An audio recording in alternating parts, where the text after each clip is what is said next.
This is Dr. Darren Slade from the Global Center for Religious Research. I have the great privilege of being able to discuss religious trauma specifically within the Muslim community with Jessica Robin. She is a group sessions facilitator with Free Hearts and Free Minds. She has a Bachelor of Behavioral Science and Psychology, a coaching certification, and an innate understanding of human dynamic, which is what makes her so successful with groups of participants and discussing their experiences with anxiety, depression, disability, homelessness, and religious trauma. So over the past 2 years, she's been interested in studying Islamic issues as they relate to human rights, trauma, and the potential for solutions within the Islamic community to help bring about moral progress. Jessica, thank you so much for being with me today.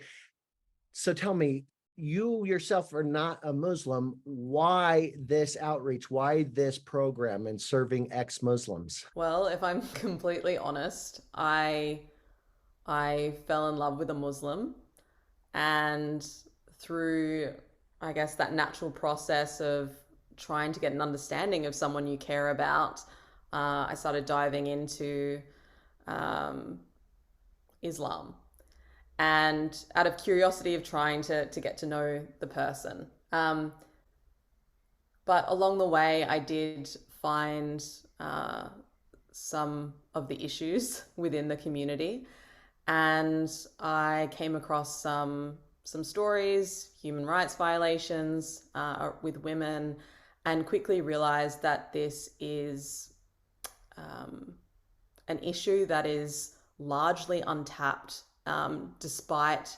how proportionally large it is. So uh, I I then came across Yasmin Muhammad, and her story and her book just felt like it changed my life. It hit me in a way I just can't explain, and uh, it made me very passionate. And I started donating to Free Hearts, Free Minds because I wanted to help in some way. That's amazing. Thank you for doing this important work. Something that you have brought up before is that the ex-Muslim community is a largely forgotten and marginalized group of religious trauma sufferers. They don't have very many programs and outreaches that they can turn to. So is Free Hearts, Free Minds the main hub dealing with trauma sufferers within ex-Muslim communities? We are the only organization that specifically helps ex Muslims in Muslim majority countries. At the moment, we have people from Saudi Arabia, we have people from Egypt, we have people from India, Afghanistan. Now, the countries you mentioned just a bit ago, these are oftentimes very rigid and controlling authoritarian type countries. So just the mere mention of not being a believer anymore could result in your death. Places like Saudi Arabia, maybe even Egypt. How is it that people in Afghanistan or in Saudi Arabia are reaching out to your organization, and how are they staying safe? They can reach out online if they have access to an internet source, and that's not, you know, they can apply, and we can triage them and make sure that they are who they say they are. Really, all they need to be able to do is have control over their email, and have control over, I guess, their computer. Some of them are still extremely paranoid. In the past they haven't even given us up their real names. Um, so there is still that extreme fear. So I must say the courage that these people have, even just to show their faces to us, to show up with us, share their stories with us, is just incredible. I can imagine that you have to do some vetting of the people requesting your services as well, just to ensure that they are not double agents. might be a word. People trying to see who the ex-Muslims are to target them. Is that right? And what, if that's true, is there a kind of a process that you guys do to ensure your safety and your client's safety? I would say that it's quite difficult to fake trauma. You can find out pretty quickly whether someone is legitimate or not. We have a a specified person who takes those people through triage to work out whether they are suitable for the program, and that if it's safe as well. So far, we've had absolutely no issues on that front. I want to talk about the deconversion process that a lot of these ex-Muslims had to go through. If you had to guess from your experience dialoguing with them, what are some of the main causes, the main reasons why former Muslims are leaving that faith? It may appear that it's, as simple as like there's one particular reason why someone leaves a faith, but deconversion, because of the significance of being religious and it being part of your identity, deconversion is a process of unraveling belief. It doesn't happen overnight, and there can be so many events that lead up to that point. But this unraveling process is it's destabilizing. It's not something that any Muslim wants to go through. No ex-Muslim. This is one of the things that is really evident within our groups. They wish that they could rectify these inconsistencies with their belief system, with the religious belief system, especially in a Muslim majority country where the consequences are so great for apostasy, for leaving the religion. How isolating it is. These people are so isolated. So that process of unraveling those core beliefs is extremely destabilizing, because it shakes the foundation of who we believe ourselves to be, because it's such a huge part of our identity. When for a religious person, it's a huge part. It's so major. But I will say there are common events, in my experience with ex-Muslims, that can trigger that process of unraveling, of questioning their religious belief system. And for women, it has been the force, like being forced to wear the hijab, can be a common trigger. If there's a massive disparity between the experience that they've had as a younger girl versus when they start that process of then separation from boys. So it depends on the country. It depends on, I guess, the interpretation, but it can be as young as 9 years old that girls start being forced to wear, and being told that they're different, that they can't do what boys do. They can't sing, they can't play, they can't go anywhere without an escort, or a male, a boy, is of similar age. If it's a brother, it has, all these sorts of things. They can't answer the door for their uncle, all these types of things. And obviously these issues and how they play out vary across countries and cultures and things, but being forced to wear the hijab, common trigger. And in our last cohort of clients, because all of them were from the LGBTQ community, their trigger for questioning was realizing that they're gay, or on that sexual spectrum, because in Islam it's haram, so forbidden. So when adverse religious events like that occur, it does begin to create this conflict between what we thought we knew, how we feel now, our beliefs, and how we act in accordance with those beliefs. So this conflict, or this cognitive dissonance, creates this dis-ease and discomfort in our bodies, in our minds, that we want to rectify. So, I am feeling attracted to other women, but I know it's wrong. I've been told it's wrong. What is going on with me? So, the first thing that someone in that position goes through uh, is to alleviate that, is to deny the validity of their sexual identity, right? Because in their eyes, it conflicts with their identity as a Muslim, and it threatens their belonging. So I've heard many times that the first thought is like, okay, I'm going to try to suppress my thoughts. I'm going to try to not submit to the devil, all these sorts of things. But inevitably, as we know, that is not a choice. It's something that people are born with. So once that rationale to suppress thoughts fails, inevitably they're going to have to find justification for that elsewhere.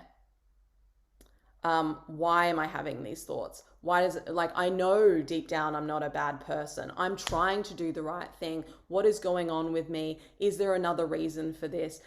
They need to alleviate that cognitive dissonance somehow.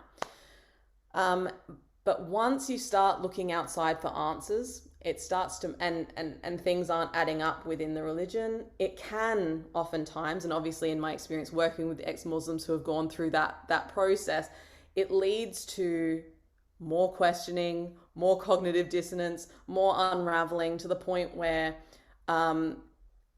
it becomes so large that they cannot rectify it as a whole, and therefore scrap the whole thing. I can't force myself to believe something that makes no sense to me anymore. So there are cases, of course, where Muslims can find justification within that. They find it. They somehow find a rationale, and but there's such a spectrum within that, and obviously I work with people who've gone down that path. So, is this in fact a growing movement? Is atheism, or just deconverting away from Islam, is this a growing movement in Muslim majority countries, or is this still fairly rare and isolated?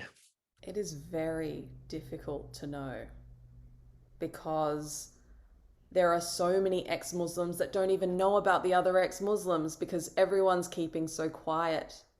Everyone's so afraid.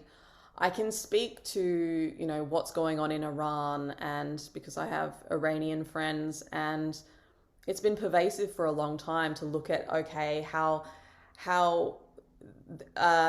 these people as a collective have been rising up against the regime, and as a result of how religion is being, I guess, implemented and forced and bastardized in some ways. It's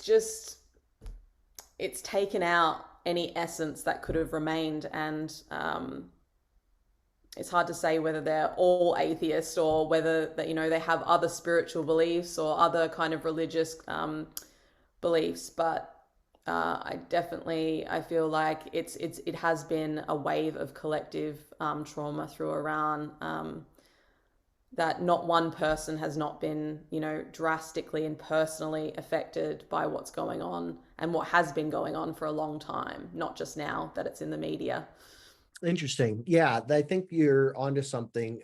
It's hard to get actual data and real statistics out of countries that absolutely refuse to acknowledge or allow us to get the data.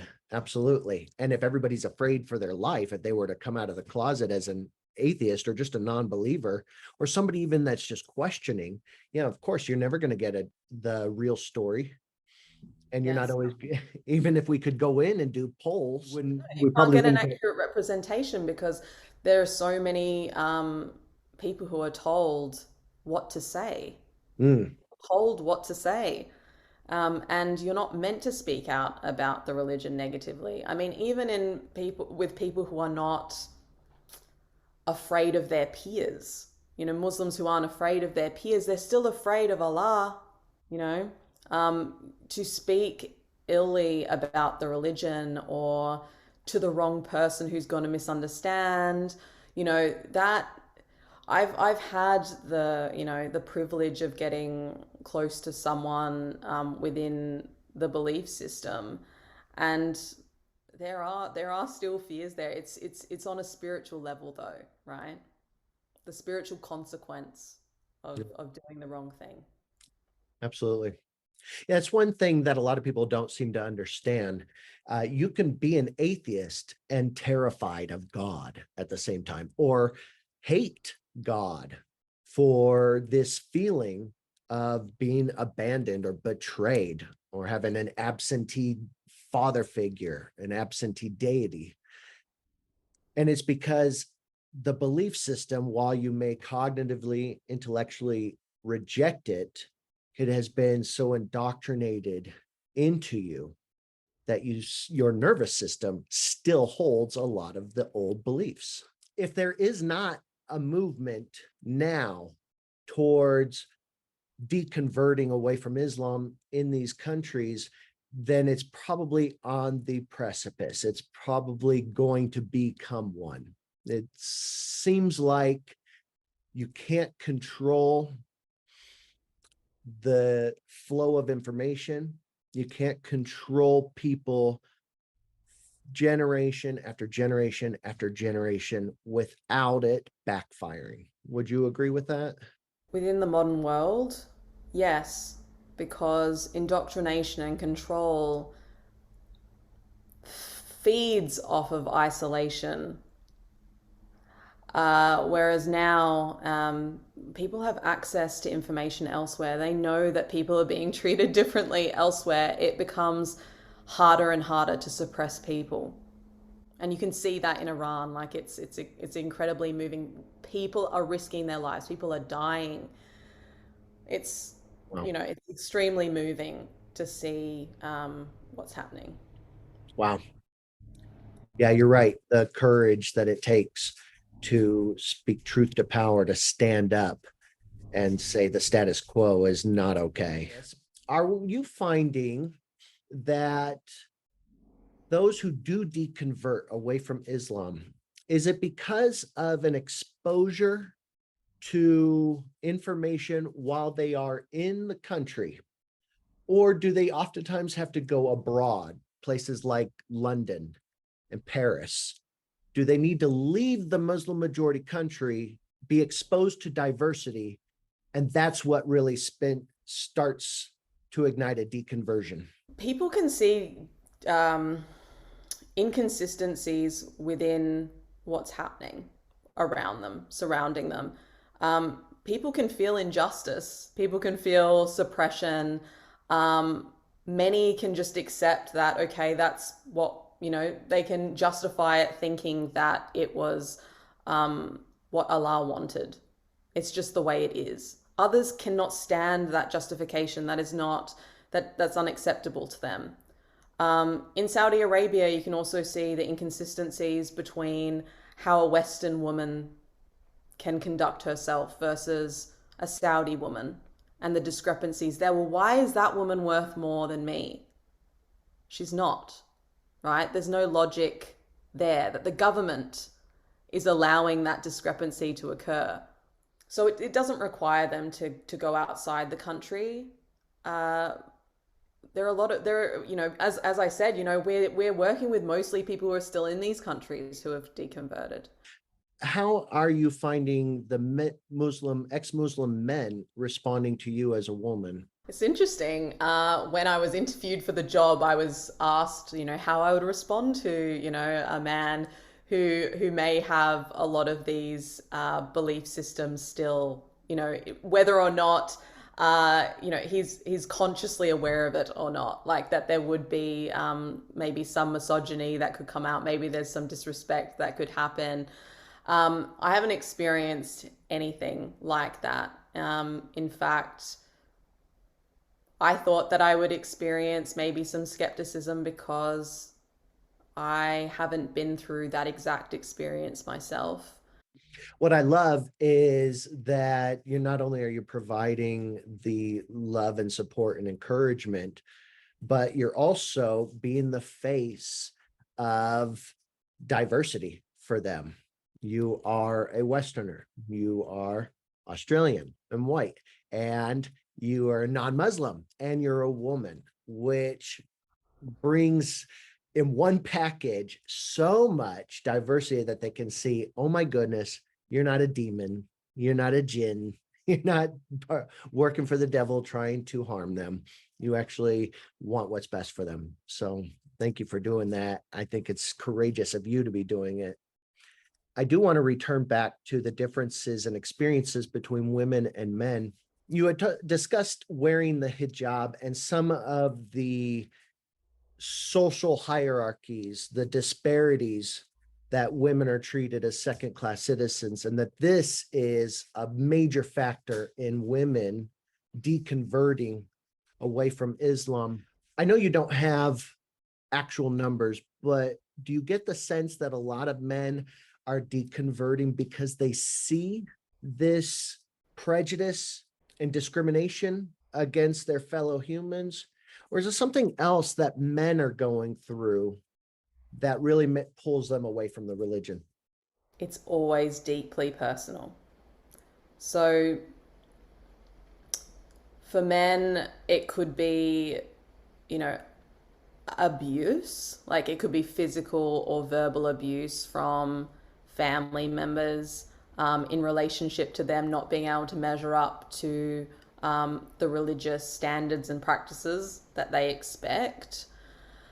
Um, it could be the fact that they are gay, and that they know that they are not going to be accepted, and they have all this fear around what will happen to them if someone finds out.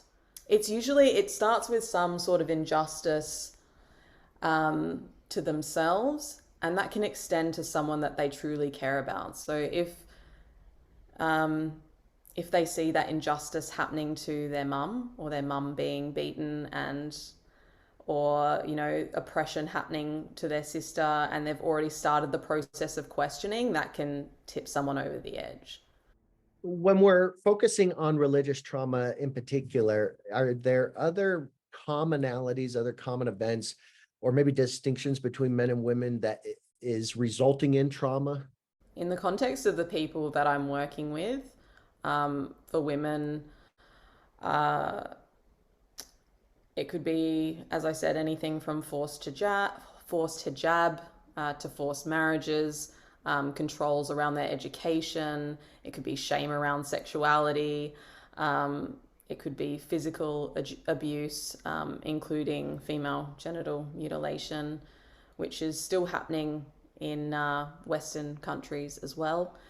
Um, and for men, as I said, it's more societal, familial fears, or fears about around being gay, physical abuse, um, and for like collectively, it can be around not practicing religious practices to the standard that is expected, and also seeing on the outside people being persecuted for apostasy, or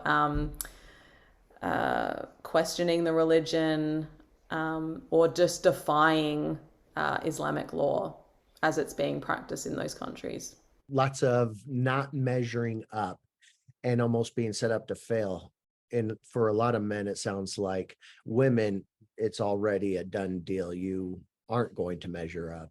I'm curious about the violence part. How many of the women that you're serving have been the victims of physical abuse, either by their fathers, husbands, or law enforcement? There are a number of women who have experienced physical violence, but there are men as well. I think as a Westerner, I get the impression that it's a daily thing. We've seen footage of husbands beating their wives in the middle of the road. And so we get this impression that it's a lot more pervasive and a lot more routine. But we have this as the most overt and obvious trauma, the most obvious form of abuse. What is happening, though, which is a lot more insidious and definitely a lot more pervasive, is a lot of the undercurrent stuff, the disparity, injustice, discrimination, the shaming, the trauma inducing experiences of not being able to measure up to strict Sharia law and other things. Psychologically speaking, it's super obvious. Like you go, all right, well, the ones who know that they can't, like, no one can measure up to these standards, right? No one can measure up to these strict standards, but no one can talk about honestly that they are insufficient. So that breeds shame in every single individual, and the deeper that shame, the less able they are to control themselves. So they act out and they attack other people who aren't doing it properly. It's like perfectionism through the roof, right? And you can see that on different scales, and it's horrific. That is a very interesting insight that you have too.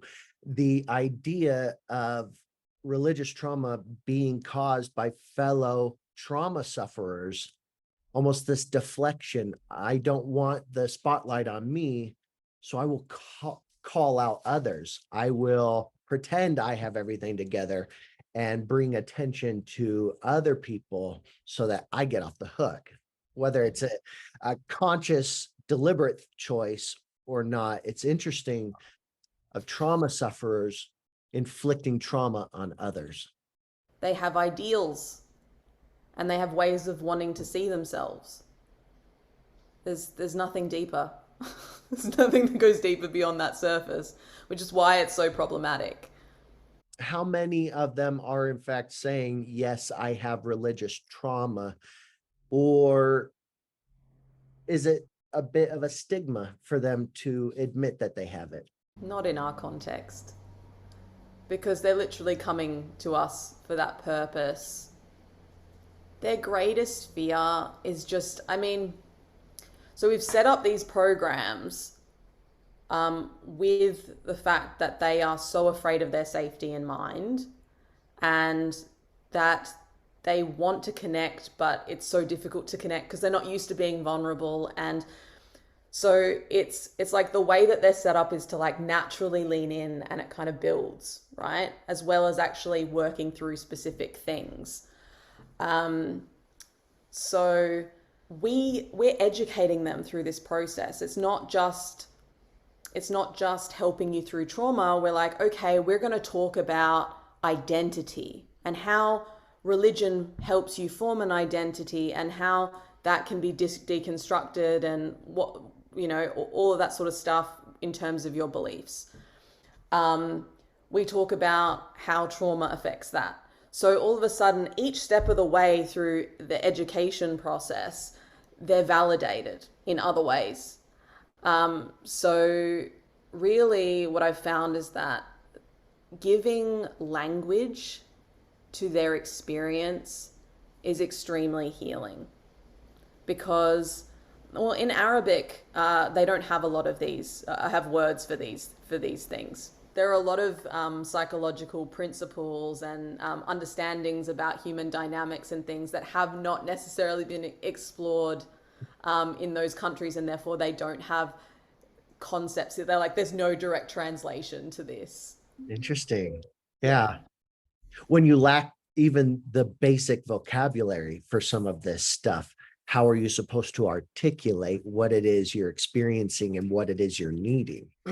You have an example of a hadith saying about women. I want you to discuss it as a good example of the disparity in practices and interpretations.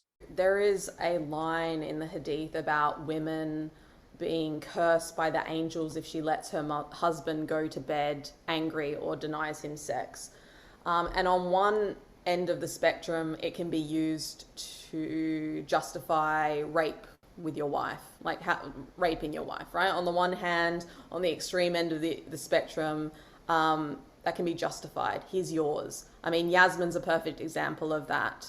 And when she went to her mother, she said, he owns you. That's his right, right? So that's one end of the spectrum. Another end of the spectrum is that you've got a lot of young women, young Muslim women who are afraid to get married. They're single women who are afraid to get married because they're like, well, what if I don't, what if I can't satisfy my husband? What if I deny and I just can't have as much sex as he wants? What spiritual consequences is that going to have on me? Like, he may not force himself on me, but I am going to have these spiritual consequences. And the problematic justification for that is like, oh, sweetheart, you do not understand the nuance, right? The nuance is, what justification do you have? What justification do you have for denying him? If you have a reasonable justification, then there won't be a spiritual consequence. But there's this assumption that she might abuse that caveat, which isn't in the hadith, by the way. That's an interpretation of what is said. So it's an interpretation of what is said, that as long as she does not deny him without cause, but that is so subjective. It's problematic because it speaks to this idea that women do not own their body. This boundary is no longer completely theirs. It does somewhat belong to someone else now that they are married.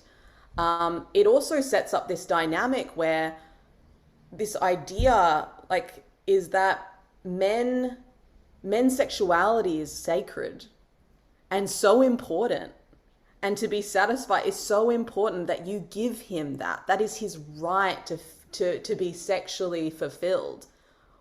Where is that same consequence for the man and a woman's sexuality to feel fulfilled? You know, it's just this, it's problematic on so many levels.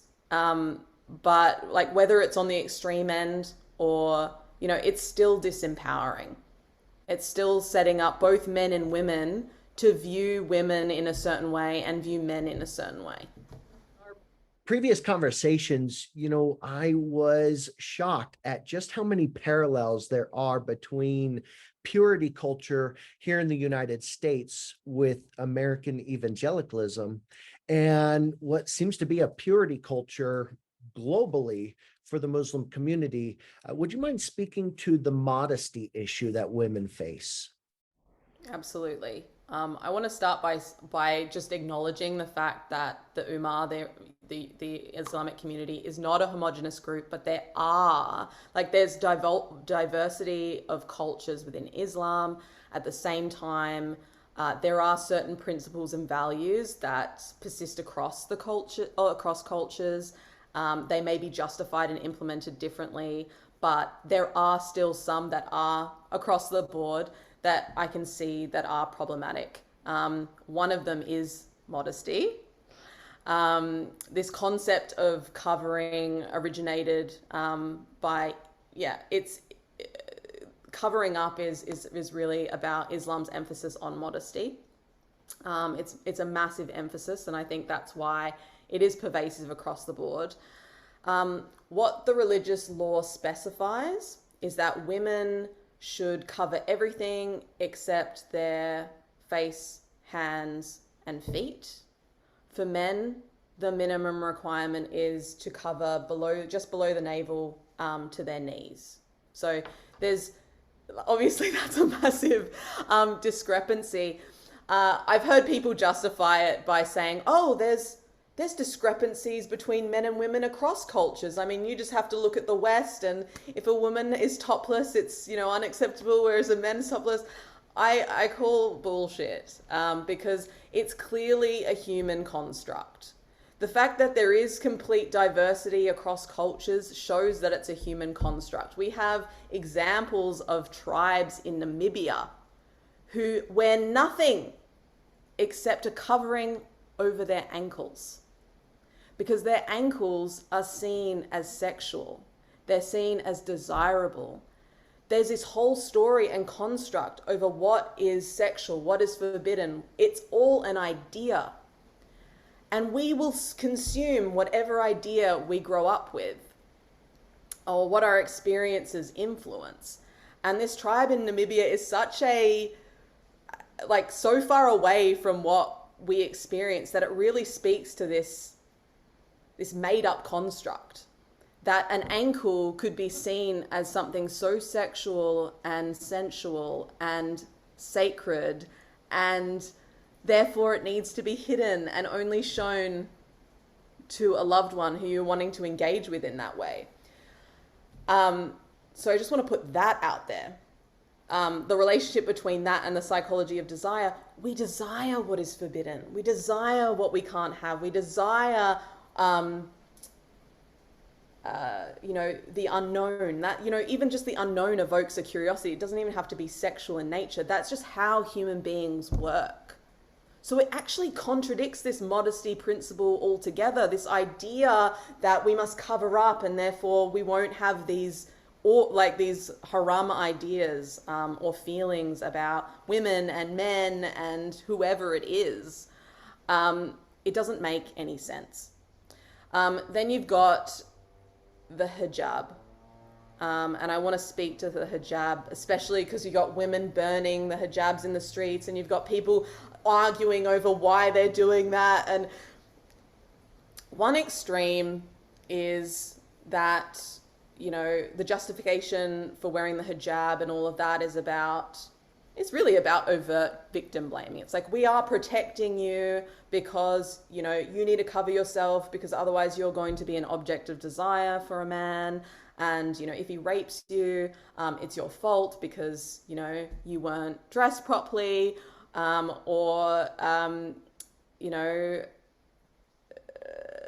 being called a whore and being shamed for not doing that, you're basically going to send men on a rampage if they see, your forearm. This kind of, in the West, you can see how absurd that is because we're not as modesty driven. You can see that people adapt. If you're used to seeing that skin, it's no longer a big deal, right? On the moderate end, it's touted as this tool for female empowerment, the hijab, right? It's seen as a total tool of female empowerment because they're saying, because I choose to wear it, because it represents my connection with God, and anything can represent my connection with God because of this principle of modesty, right? They're honoring God through this principle of modesty. Now, there's this justification that, I get to avoid the male gaze. So a woman living in the West who's a Muslim, who's a hijabi, and, feels like, okay, I avoid the male gaze through that. I don't have to be objectified because I wear loose clothing and I get to cover myself. I get to avoid that, male gaze when justifying why they wear it. But then if they talk about the problem with Western, men, and their experience with Western men, they might complain about how men fetishize the hijab, which is a complete contradiction to what they've been talking about before. This other thing is that they choose to wear it because of the modesty element, not attracting attention, not necessarily sexual attention, but just being modest and invisible. Being more invisible, not like, I'm here, look at me, this kind of. But in the West, hijabis get a lot of unwanted attention because it's not the cultural norm. They are standing out. And I do feel for them when they do get, negative prejudice. But you see this contradiction that when they're trying to, essentially explain why they wear it, like on a personal level, versus the issues on the outside, they completely contradict each other. And then the one that I think is the most problematic element is that on the one hand, these women are saying, you know, I understand that women get raped no matter what they wear, and that they're not to blame for being raped, because I know women who are completely covered are raped. I know women in Egypt who are covered from head to toe are some of the most harassed women on the planet statistically. Okay, because let's be honest, it dehumanizes someone. It completely de-identifies someone. But on the one hand, they're saying that they understand that it's not a woman's fault. And then on the other hand, they're claiming that they can actually control the sexualization of them by what they wear. So it's actually covert victim blaming without even realizing it. So to me, it's like whether it's overt disempowerment or covert disempowerment, it's disempowerment. You know, these people aren't trying to lie. They're not trying to be inconsistent. Humans, generally speaking, are walking contradictions. But I think the issue here is that religion kind of, it makes us see through a very strict lens. And because compartmentalizing all these rationales, what they're really doing is saying, like, I just want to maintain my beliefs. I want to maintain my identity exactly as it is, because there's safety in that. There's so much safety in that, psychologically. To start to then push all those together like I just did and go, wait, these aren't compartmentalized, look at the contradictions all together, would actually create that questioning of like, well, actually, I don't need to wear that hijab in order to devote myself to God. All of that contradicts everything that I said. And of course, there are women who choose not to, who are Muslim, and that's completely reasonable. Well, I think you are bringing up a phenomenal point that what we're seeing with religious trauma sufferers, and this is across the board, is this cycle of abuse, almost what we see with domestic violence and domestic abuse victims, is a rationalization process. Now, we understand from maybe a male or a patriarchal type of mentality why men and systems of oppression require a hijab.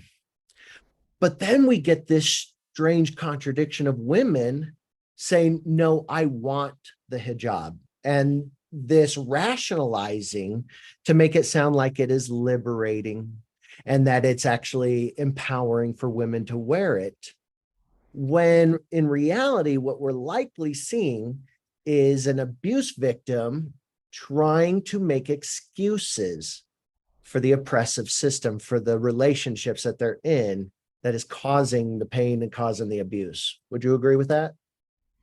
This is really difficult, and it's really, really interesting as well, because I understand why these women are saying, I don't want you to associate me as a victim. I want to have control over my own, like, how people perceive me. Let's be honest, none of us have control over that.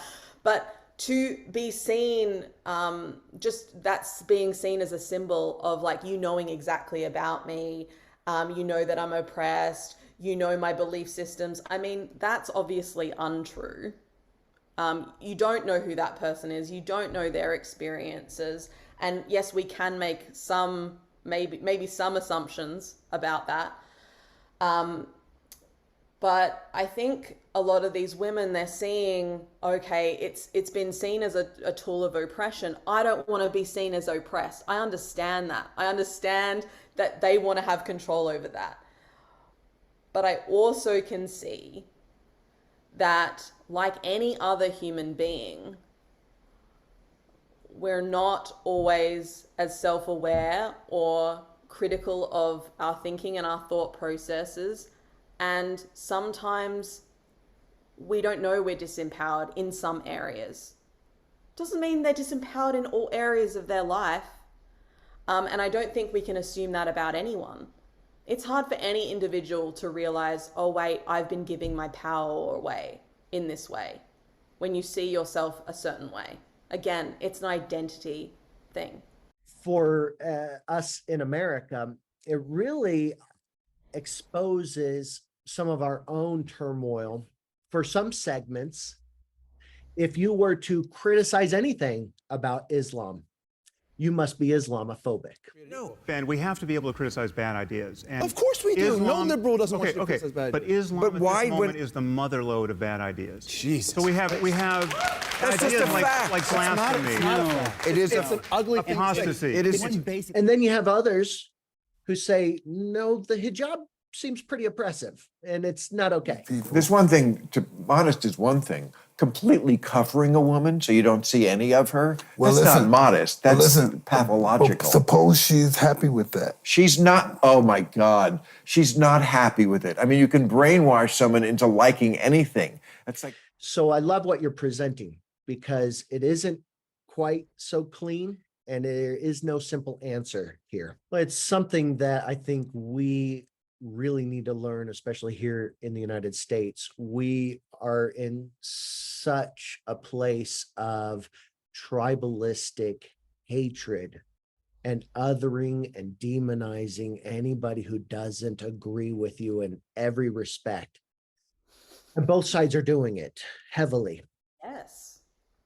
And with my experience, and I'm guilty of this, that the religious trauma sufferers, those who have left and deconverted away from evangelicalism or Catholicism, tend to go through a period at least of hating all Christians, hating all evangelicals because of the pain that they caused them.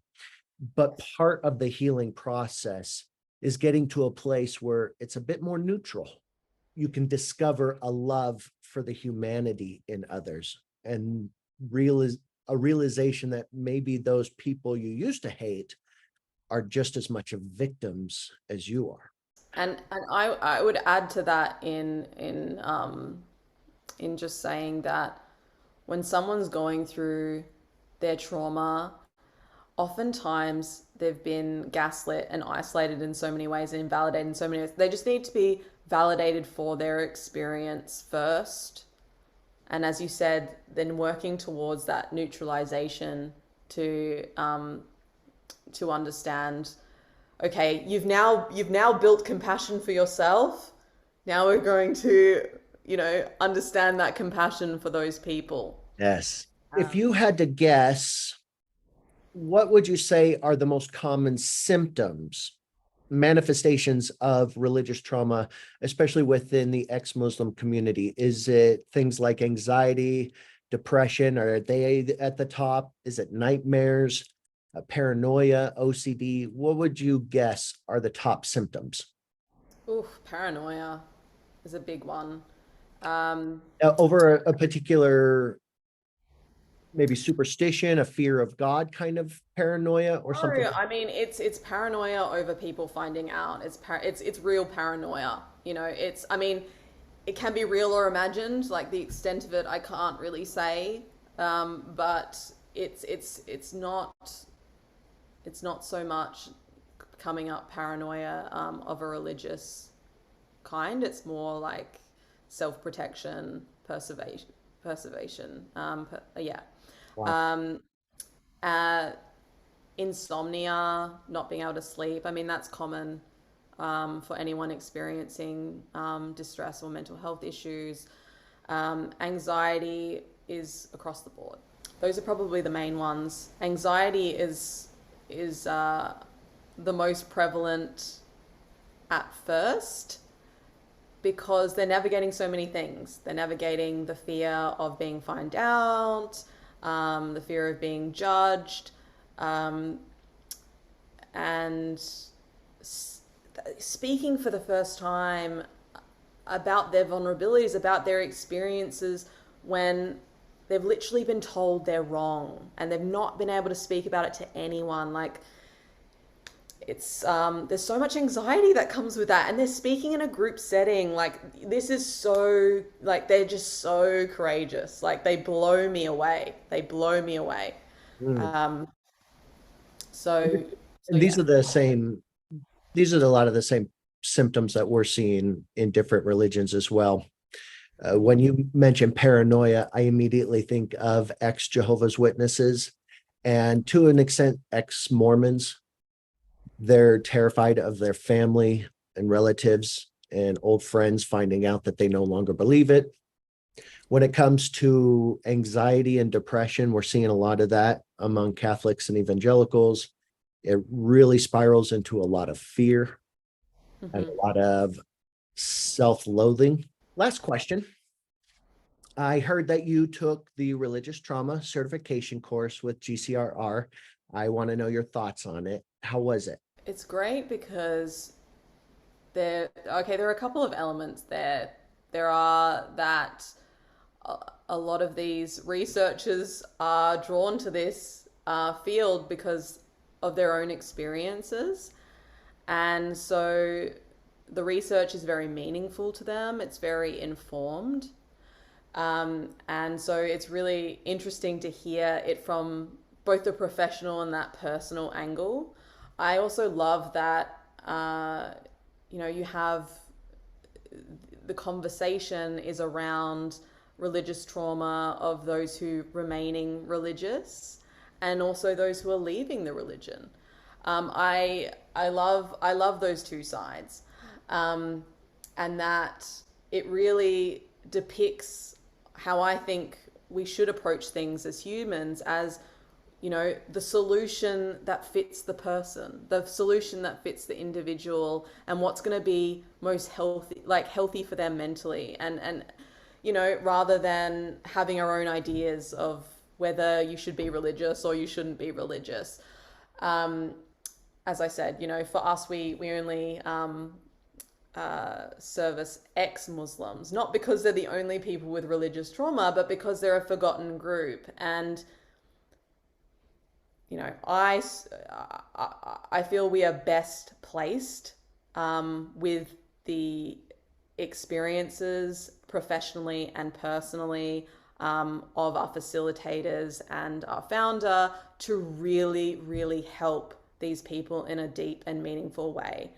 And I'm just so glad that that to see that there are so many people out there helping those who also want to continue their faith in meaningful and productive ways.